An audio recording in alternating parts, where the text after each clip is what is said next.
ভোটের আগে সম্প্রীতির ডাক। এসআইআর চলাকালীন গেম শো তৃণমূলের। পাশে থাকবেন মমতা, অভিষেকও। হ্যাঁ, এসআইআর প্রক্রিয়ার মাঝে তৃণমূলের মহাসমাবেশ হতে চলেছে। আগামী 6 ডিসেম্বর ধর্মতলায় সংহতির ডাক। মমতা, অভিষেক এক মঞ্চে। সংহতি দিবসে রাজনীতির নতুন সমীকরণ তৈরি হতে চলেছে নাকি? উত্তেজনা নয়, ঐক্যের বার্তা। 6 ডিসেম্বর তৃণমূলের বড় রাজনৈতিক বাজি। ভোটার তালিকা সংশোধন চলাকালেই তৃণমূলের রণাঙ্গন প্রস্তুত। ধর্মতলায় হতে চলেছে জনস্রোতের লক্ষ্য। সংহতি দিবসকে ঘিরে তুঙ্গে রাজনৈতিক তাপমাত্রা। বিরোধীদের উত্তেজনা রুখতে তৃণমূলের সম্প্রীতি কার্ড কি প্রস্তুত? 6 ডিসেম্বরে মেলতে চলেছে প্রমাণ। সংহতির মঞ্চে কি ভোটের বার্তা? রাজনৈতিক মহলে জল্পনা তুঙ্গে। দেখুন, রাজ্যে 2026 সালে বিধানসভা নির্বাচনের কাউন্টডাউন শুরু হয়ে গিয়েছে। সেই সময়ে ভোটের তালিকার বিশেষ নিবিড় সংশোধন বা এসআইআর প্রক্রিয়া চলছে জোর কদমে। ঠিক এই সংবেদনশীল পর্বে সামাজিক সম্প্রীতি বজায় রাখাকে সবচেয়ে বড় অগ্রাধিকার দিচ্ছে শাসক দল তৃণমূল কংগ্রেস। তাই আগামী 6 ডিসেম্বর সংহতি দিবস উপলক্ষে ব্যাপক পরিসরে এক বৃহৎ সমাবেশের আয়োজন করতে চলেছে দল, যা রাজ্যের রাজনৈতিক পরিবেশে নতুন বার্তা ছড়িয়ে দিতে পারে। সমাবেশটি আয়োজিত হবে কলকাতার ঐতিহাসিক ধর্মতলা মেয়র রোডে। বহু রাজনৈতিক সভা সমাবেশের সাক্ষী এই স্থান। এবার তৃণমূলের হাতে সম্প্রীতি ও সংহতির বার্তা ছড়ানোর কেন্দ্র হয়ে উঠতে চলেছে। এসআইআর প্রক্রিয়ার মধ্যে এই কর্মসূচি যে রাজনৈতিকভাবে অত্যন্ত তাৎপর্যপূর্ণ তা স্পষ্ট করে দিচ্ছে দলের অভ্যন্তরীণ প্রস্তুতি।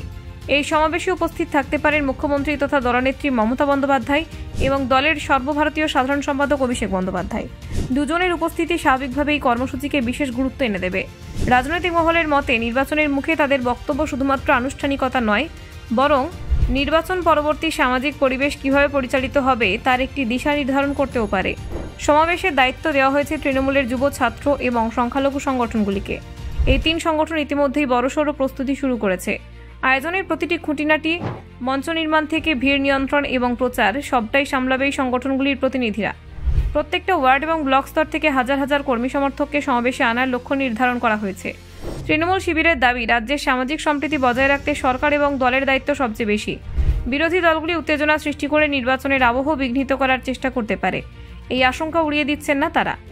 তাই আগাম সতর্কতা হিসেবে সংহতি দিবসকে কেন্দ্র করে একটি ইতিবাচক এবং ঐক্যবদ্ধ বার্তা ছড়িয়ে দিতে চাই নেতৃত্ব।